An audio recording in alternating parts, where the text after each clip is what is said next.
Na aula passada falamos sobre distância percorrida e deslocamento. No nosso dia a dia a gente percebe a necessidade de dar uma grandeza ou ter uma grandeza que relaciona como essa distância, como a nossa posição com relação à origem varia ao longo do tempo.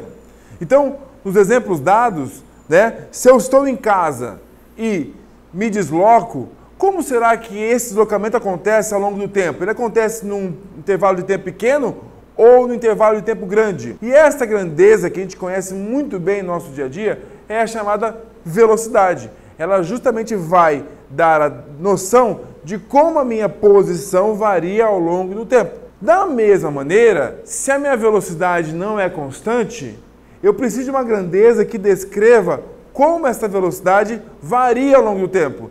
E essa é a aceleração. Portanto, no vídeo de hoje, vamos falar sobre velocidade e aceleração. Esse conceito de velocidade, a gente está acostumado em outras partes que não seja cinemática também. Por exemplo, a gente fala velocidade de leitura.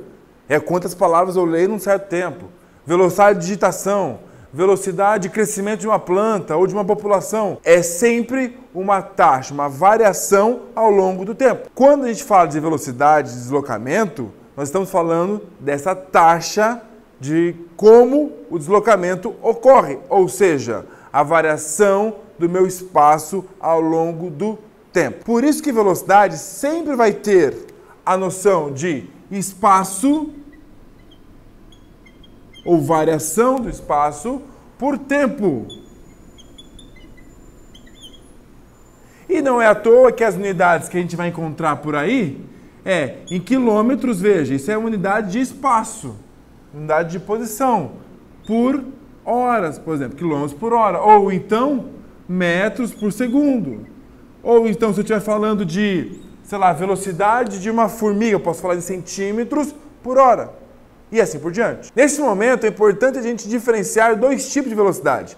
Aquilo que a gente chama de velocidade média e velocidade instantânea. Quando a gente olha para um velocímetro, por exemplo, numa viagem, ele me dá a velocidade num certo momento, ou seja, a velocidade instantânea. Ela não está contando a história toda da minha velocidade. Quem vai fazer isso é a velocidade média, que vai comparar o quanto eu andei, ou seja, o meu deslocamento, e o tempo em que eu fiz esse deslocamento. Então, como eu calculo essa velocidade média? Entre duas cidades, se eu fizer uma viagem, a velocidade média vai ser o meu deslocamento que eu tenho entre as duas cidades dividido pelo tempo. É como a minha posição variou ao longo do tempo. Isso quer dizer aqui, que a velocidade média vai ser o meu deslocamento pelo meu tempo total de viagem. Aqui, lembre, não importa se eu fiquei parado um tempo no pedágio, o que importa é o tempo total, aliás, a distância total e o tempo total de viagem. Esta velocidade média não é a velocidade real que eu tenho ao longo da viagem, mas ela conta a história toda dessa viagem. Num gráfico, veja, eu tenho um gráfico de posição por tempo. Eu fui da cidade A para a cidade B. E repare como a minha posição variou ao longo do tempo. Variou de maneira diversa. Esse movimento não é um movimento uniforme. Ele horas acelera, depois ele freia, e em algum momento eu fiquei até parado, depois acelerei de novo. A minha velocidade média seria uma velocidade única, com um único valor, em que eu ia sair daqui, da cidade A, atingiria a cidade B, com uma única inclinação. Aliás, neste gráfico, já pega a dica, neste gráfico, a inclinação de um gráfico posição por tempo conta a história da minha velocidade. E veja que aqui eu tenho uma única inclinação. O que isso quer dizer? Eu tenho uma única velocidade, que faz eu sair da mesma cidade A, atingir a mesma cidade B, no mesmo intervalo de tempo. Agora, se eu olhar para uma inclinação numa posição qualquer aqui, num momento qualquer dessa viagem, em que eu estava acelerando e depois eu fiquei constante aqui, repare que a inclinação desta reta, ou deste ponto, é muito maior que esta. Por quê? Porque horas a gente está com uma velocidade maior, horas a gente está com velocidade menor ao longo da viagem. E ela quer dizer que se eu tivesse essa velocidade o tempo todo, eu atingiria um ponto muito mais alto. Não é esta velocidade que descreve o meu movimento todo. A velocidade que descreve o meu movimento todo é a velocidade média. Uma única velocidade que faz eu sair de um ponto, chegar ao outro ponto no mesmo intervalo de tempo. Bom, e se a velocidade descreve como a posição varia, quem descreve como a velocidade varia é a aceleração. Porque da mesma maneira como a minha posição não é a mesma ao longo do tempo, a minha velocidade não necessariamente é a mesma ao longo do tempo. Então a aceleração vai descrever como a velocidade varia. Por isso, a aceleração média pode ser dada pela variação da minha velocidade ao longo do tempo. Num gráfico, pode ser que a minha velocidade, por exemplo, comece do zero, eu acelere, depois eu desacelere um pouco, acelere mais um pouco e assim por diante.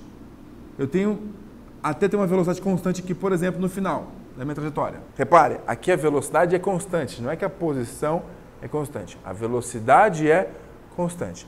De novo, quem que é a minha aceleração média? Seria uma única aceleração em que teria essa velocidade, essa variação de velocidade total nesse mesmo intervalo de tempo. Como a gente já viu lá atrás, a variação da velocidade ao longo do tempo num gráfico de V por T é dada pela inclinação.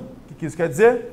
Essa única inclinação representa a aceleração média do meu movimento. Da mesma maneira, eu posso ter acelerações instantâneas diferentes desta, mas essa aceleração representa toda a minha aceleração média. Agora, muito cuidado, porque eu disse que a aceleração descreve como a velocidade varia. Eu não disse que a aceleração descreve o aumento ou a diminuição do valor da velocidade. Isso porque a velocidade é uma grandeza vetorial. Portanto, quando a gente fala de variação de velocidade, estamos falando de variação ou do módulo, ou da direção, ou do sentido. Existe uma aceleração capaz de variar a velocidade, mas não em módulo, não em valor, que é a aceleração centrípeta. Onde ela aparece? Em movimentos circulares. Quando eu faço uma curva, repare que a direção da minha velocidade, que era esta inicialmente, variou. Opa!